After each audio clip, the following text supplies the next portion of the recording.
So for subcultures, within complex societies, there will be more than one single value system. There will be groups which have different values. That's subculture, which is culture inside a culture.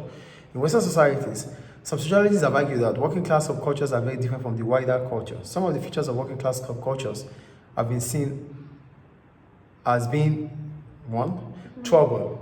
The willingness to accept that life involves conflict and to get involved in fights. So for the working class subculture, because there are always going to be revolts, there's always going to be revolution against the ruling class. So revolution, and whenever we talk about revolution, it involves trouble, it involves conflict. So it is part of the culture. So it is part of the working class subculture that there should be chaos, there should be trouble, there should be revolts. Willingness to accept that life involves conflict and to get involved in fight. Toughness, demonstrating maleness through physical strength, drinking, and so on. So part of working class subculture is to come out tough, being tough. And being tough is associated with males. Do you get it?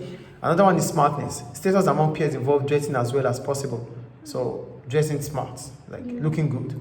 Excitement, as work is repetitive, fun and enjoyment are highly valued. So you should also smile, put a smile in your face, no matter what the condition. Faith, believing there is a little that can be done to influence their lives. So it's part of working culture based on the ideology of the capitalist. They make working class to understand that their failure is as a result of who they are. So that means there's nothing they could do to influence their situation. That is what faith is here. So they accepted it. Autonomy, dislike of authority, of anyone trying to tell them what to do. It's part of the working class. They want that autonomy, but they can't even get it anyway, because the mindset is still the capitalist ruling the society. So Miller suggests that these are normal features of working class subculture that brings young working class male into conflict with wider society. Their choices of leisure activities lead to involvement in gangs and conflict with authority in the form of the police.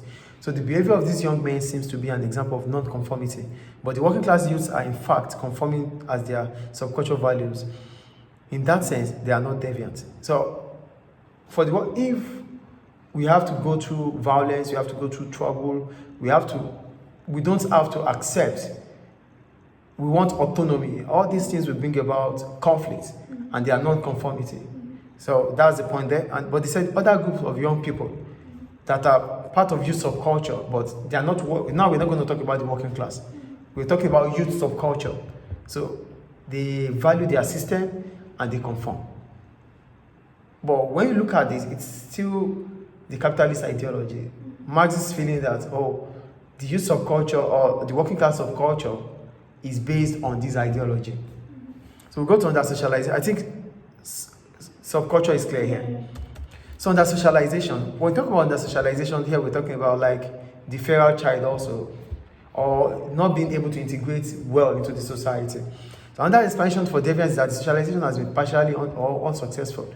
During primary socialization, individuals internalize the norms and values of their family and then on the wider society. There will not always be complete agreement between the family's values and those of wider society. An individual may be socialized in a family where some deviance is tolerated or approved. Even criminal have families, yes.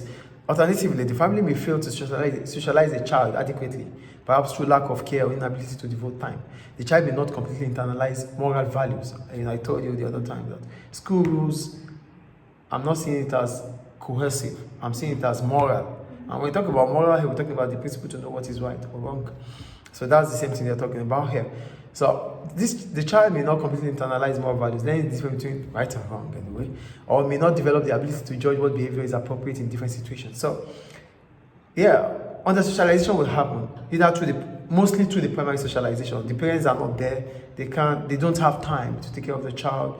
The child is not being integrated to the rules and the norms of the society. The child comes from a family that do not care about deviance. They don't care about non-conformity. They see it as no big deal. So these things will put the guy. The child will be able to pass this thing across to how he behaves or she behaves in the society. So another reason why there's non-conformity or deviance is because the child is under-socialized. So then this is when the functionalists come into place. They say, okay, yeah, the child might be under-socialized, but the school is a place that could also reform or put the child into order. Do you understand? So things you think are normal at home, the school will tell you, no, it's not like this. No, it's not like that. So that under-socialization you have can be completed if that child is really willing to, to conform with school rules. So that is about under-socialization. I think it's clear. So we go to marginalization. Some individuals and groups are